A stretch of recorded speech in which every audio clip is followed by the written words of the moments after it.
What is up, guys? It's Jacob from QuadHunting, and today we are going to be regrading the 2016 NFL draft for the Detroit Lions. I will talk about the 2018 draft at some point here soon, but I wanted to talk about the 2016 first because I believe you have to wait at least 2 to 3 years before you can properly grade out a draft before you can declare someone a bust or a boom prospect. And it's always a little hard to grade out how someone's going to do before they've even put on pads to play for the team that they were drafted by. I will go through the 2018 draft here, like I said, soon, and we will go through the picks and give my thoughts on them. Like I said, I'm going to stick away from doing grades because I don't think it's fair to do that to the players yet. But it's been 2 years since 2016, Bob Quinn's first draft, so I figured it's about time we can go through and properly grade out these picks. So what I did was I went through and I compiled a list of different publications' draft grades, what they gave the Lions right after the draft, and I went through and found what I could of individual players' grades when they were drafted. And I got two sources for that I like to use, and one of them is WalterFootball.com. I used them, and then I also used Pride of Detroit's Alex Reno. He wrote an article out back in 2016 about the Detroit Lions draft picks. So I went ahead and used those two as individual player grades, and then I think I have like 6 or 7 different publication grades for the entire draft. I couldn't find individual grades. I probably could have had looked a little harder, but I didn't want to spend too much time digging. Instead, I wanted to get this video out. I will then at the end of this give my grades for each pick and give my overall grade on the draft. So let's begin.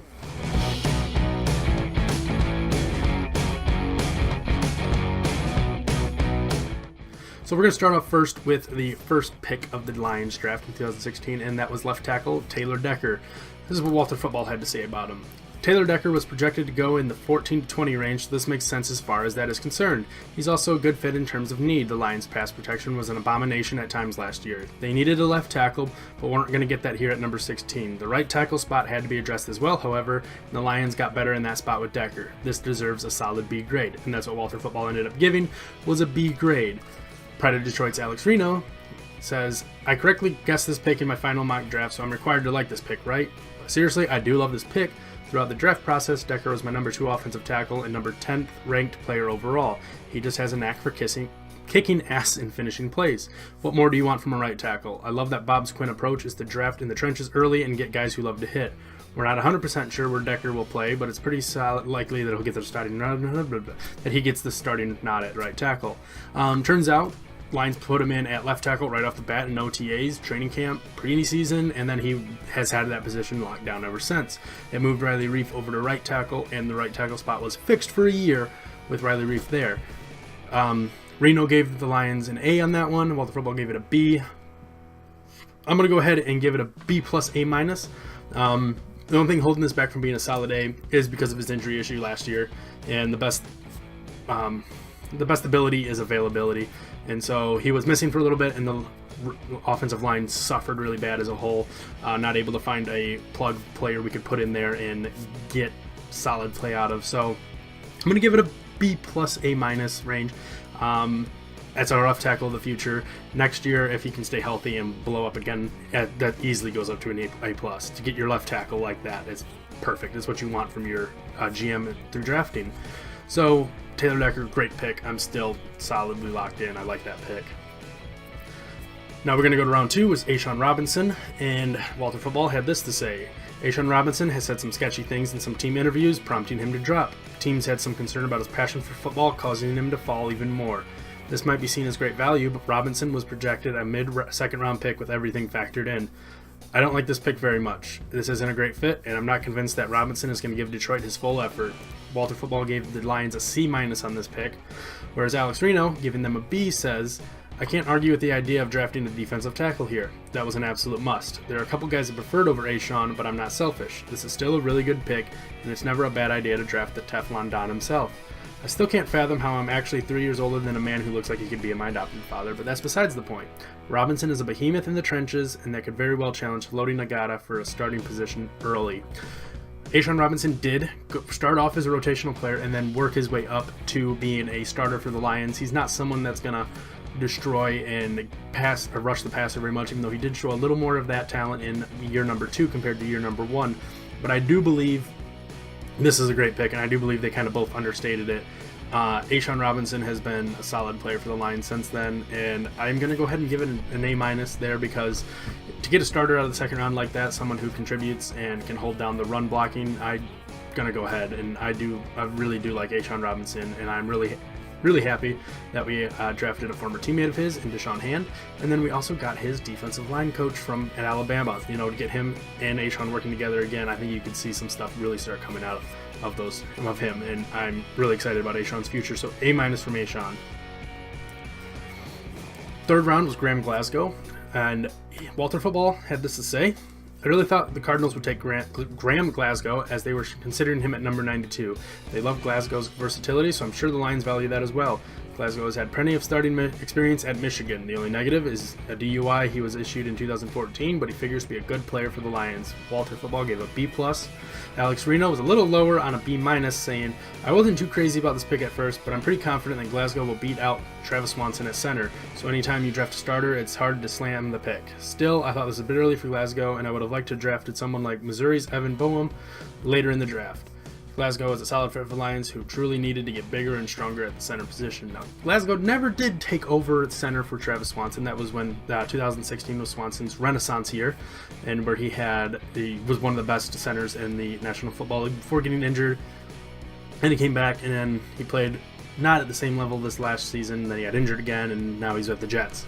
So there was some talk about Glasgow now taking over full-time at center instead of left guard, where he seems to thrive better at. But with the Lions draft pick this year, Ragnow, I'm not sure that's going to happen. He could still be solidly locked down at left guard, and he's an average guard, I will say. He's an average offensive lineman. He's nothing. You're not going to really notice him blowing up the line, but you're also not going to see him make too many big mistakes, and that is something that is valued along the offensive line. Reno gave B-, Walter Football gave a B. I'm going to go ahead and B+. I'm going to go ahead and give him a B, a solid B. Third round, you got a starter. I mean, you can't ask for much more than that. Moving to the fourth round, this is the pick that most people liked the most for the Lions, and that was drafting Miles Killebrew in the fourth round. Walter Football with a B+ says Miles Killebrew was a highly productive safety in Utah, and then he thrived at the combine and testing extremely well. There was some concern about him not having a pure position in the NFL, but I could see the hard-hitting Killebrew working out as a linebacker-safety hybrid that is becoming ever popular in the NFL. Alex Reno with an A+ says Miles Killebrew is everything, from the nickname Killa to the broken bodies he leaves on the field. There's a whole lot to love about Killebrew. At 6'2", 217 pounds, Killebrew sports a prototypical frame and is a supreme athlete for the safety position. His tape shows a guy that loves to bring the hammer, but there's also a reason why he's selected in the fourth round and not the first or second. His instincts are lacking, and he is slow to respond at times, which may limit him to a box safety role early in his career. But with the work of some Terrell Austin magic, I love Miles Killebrew's potential for the Lions, and his upside is tremendous. I will say his upside is still tremendous. Year one, he looked pretty good in the limited play time the Lions gave him. Not so much in year two, eventually getting beat out by Quandre Diggs, who had never played safety before at the end of the year when Tavon Wilson went down, and Killebrew got passed by Diggs, and Diggs blew up and looks to almost maybe have that position locked down now, putting Killebrew still in this little funk where he's the third safety. And you gotta wonder, maybe Matt Patricia can see something more out of him, get more play out of him doing the linebacker safety hybrid role. The Lions didn't really do that much with Terrell Austin, so it'll be interesting to see where Killebrew's career takes off from this point. I'm gonna go ahead and give the pick a C+. I think he's kind of underperformed expectations at this point. Moving on to the fifth round, Joe Dahl was pretty well liked between both Reno and Walter Football, both giving him a B. Walter Football had this to say: Joe Dahl played left tackle at Washington State, but he'll have to move inside in the pros thanks to his short arms. That's fine, as the Lions are happy to address the interior offensive line depth. Dahl makes sense as a fifth round choice. Reno says, I actually like the thinking behind this pick. The Lions' run game was abysmal last year, and while they don't have an immediate need for guard, Larry Warford's contract is up in a year, and it doesn't hurt to add some extra depth to the interior, especially in the later rounds of the draft. Dahl is an effective run blocker with excellent movement skills, allowing him to play multiple positions across the line. There was talk last year when Decker went down of having Dahl play left tackle for a little bit. That talk quickly died down, and they brought in Greg Robinson, but probably should have just stuck with Dahl out there, but both these guys liked it. It's a pretty safe pick, fifth round, to get depth guard, someone who was in the talks for being a starter this year and still potentially could be even after the Lions draft this last weekend. I still think he's a great depth player, and he's someone that if someone go down, he could play almost any position across the offensive line, making him very valuable for the Lions. I'm going to give the pick a B, as well as what Reno and Walter Football did. I still like Joe Dahl, and I believe he's a solid pick. Now, both guys were down on this pick. It's the Antoine Williams pick with the 5th round. It's not surprising that this is what Walter Football had to say, both giving him a C. It's not surprising that the Lions drafted a linebacker, but Antoine Williams, he was not in my top 400, as he wasn't even that great of a player for Georgia Southern. He easily could have been picked up in the 7th round or as an undrafted free agent. Alex Reno had this to say: I'd be lying if I didn't have to scramble to find out a little more about Williams after this selection. Georgia Southern isn't exactly on my scouting list, but from all that I've read, it appears Williams has great size and length of position. With the uncertainty of Stephen Tulloch's fate and the disappointing start to Kyle Van Noy's career, it doesn't hurt to add some linebacker depth. While I don't mind this pick, there were some names left on the board that I would have liked over Williams. Akron linebacker Jatavius Brown, or even Texas San Antonio's David Morgan II at tight end come to mind and would have offered more value to me. Williams got cut before his second season could begin for the Lions. Didn't even try to bring him back on the practice squad, which was kind of telling. I thought he played pretty decent as a 5th round rookie linebacker in 2016 that season, with all the injuries to DeAndre Levy and then trading away Kyle Van Noy and Stephen Tulloch not coming back. I thought he played decently well enough to be a building block guy, but apparently Bob Quinn disagreed and cut him last season before the season even began. So, I mean, anytime a player that you draft gets cut, I'm going to give it an F. I would give it an F, but I'm changing my mind. I'm giving him a D just because that first year he did contribute enough to help the team out in the linebacker position. So I'll give him a D. You know, had his career continued on that parallel there, I would have probably been higher, like a B. But being cut after 1 year is never a good sign, so I'm going to give him a D. Still in the 6th, or not, moving on to the 6th round is Jake Rudock, was drafted with the 191st pick. Neither of the guys really like this one as well. Walter Football giving him a C. It makes sense that the Lions would take a developmental quarterback at this juncture, but picking Jake Rudock over Vernon Adams is highly questionable. Rudock played well this past season, but did so under Harbaugh. As we've seen, quarterbacks not named Andrew Luck get substantially worse after being separated from Harbaugh. Reno had this to say, giving him a D+. Surprise, I can't get excited about this pick, and it's not because I'm a Michigan State slappy. My philosophy is that if you're going to draft a backup quarterback, you better have the chance to turn it into a quality starter. I don't like taking a guy just because he's smart and saying he can be a decent backup. No, I don't want to hear Tom Brady arguments. I just don't see enough tools from Rudock to tell me that he can turn into a solid QB in the NFL. That being said, I also don't think this pick is the worst in the world. Rudock has a shot to become Stafford's backup, and the fact that the Lions had 7 picks to deal on day 3 makes this pick easier to deal with. We've only got to see Rudock once in actual regular season game time. He spent most of the season on the practice squad. His first season got called up late in the season, then when the Bears tried to poach him off the practice squad. So I would say, and he played against the Ravens in that one game, a game the Lions were already losing badly and didn't really look too great, throwing an interception, but anytime you get thrown in a game with very little preparation, you know that I won't put that interception totally on him. So if you haven't seen much of him, I'm going to go ahead and give it a C. He's still valuable enough to be kept on the team, even though the Lions did bring in Matt Castle, maybe to compete with him, see if they can push him further into being a better backup, maybe, or something along those lines. So I'll go ahead and give it a C. He hasn't locked down the backup position yet, but let's be honest, unless you had a star quarterback as your backup, Stafford going down, it's a little worrisome for the team. Personally, I think this is my personally favorite pick from the entire draft now 2 years later, looking back.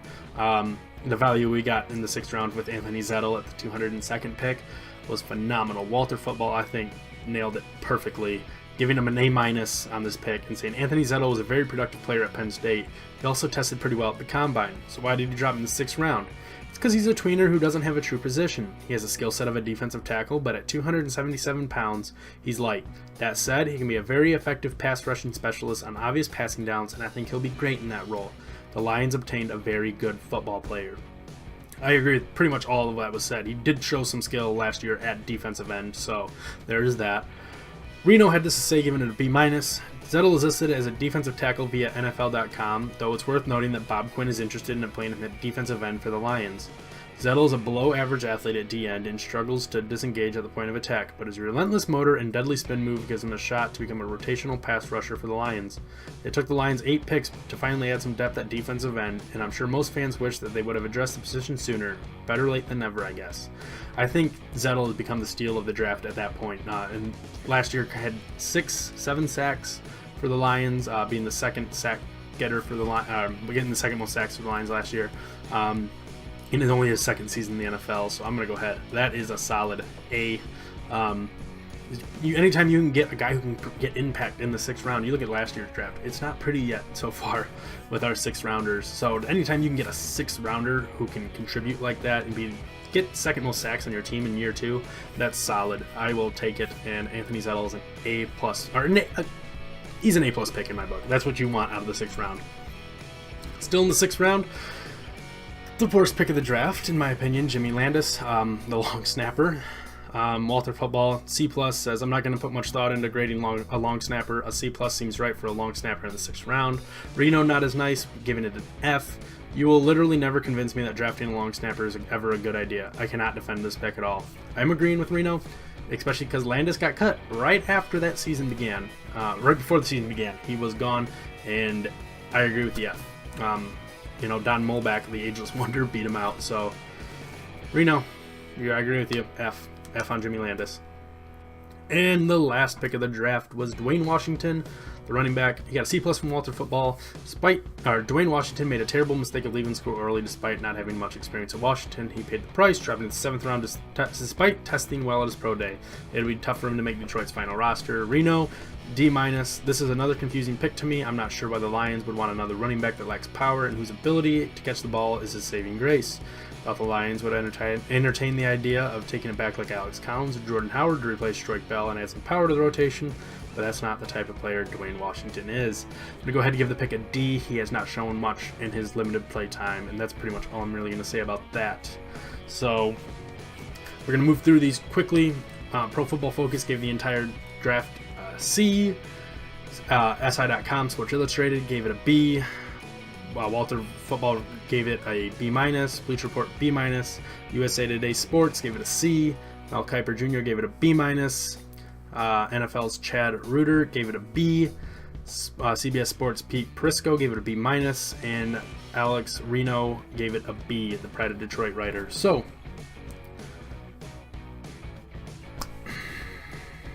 I don't know. This draft was a solid draft. I mean, if we go through it again real quick, we're going to go real quick.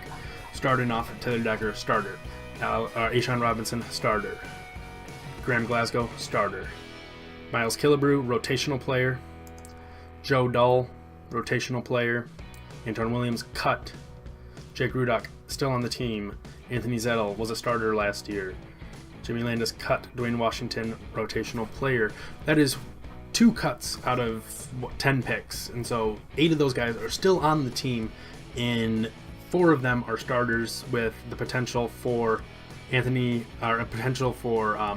Dahl to become that 5th starter out of the group. Miles Killebrew could even show off a great preseason and become the 6th. So anytime you can get 6 out of 10 picks to be potential starters, I think that's a great draft, and that's what you should go for. I understand why everyone was kind of low on the grades. That's why, this year, we didn't have a sexy pick. We had a lot of building picks. We had a lot of the blue collar line picks. So a C, a B, a B-, a B-, a C, a B-, a B, a B-, and a B. I think I understand why everyone went there, because it wasn't a flashy draft. There wasn't like, oh, well, this guy is going to contribute. You're going to see the stats. I'm going to give the draft an A-, a B+, A-. I think to get that many players to contribute to the team this early in their career is great. You lock down your left tackle of the future. You got a defensive tackle who's contributing. You have your left guard / center for this season locked down for the 3rd year in a row. He's going to be a starter there. Or 2nd year in a row. He took over in the middle of his 1st season after Laken Tomlinson didn't pan out.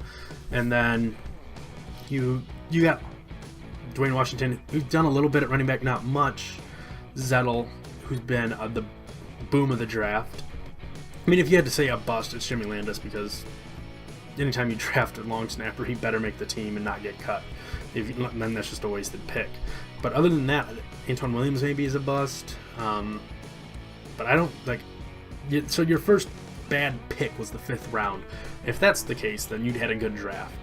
So I'm gonna give the draft an A-.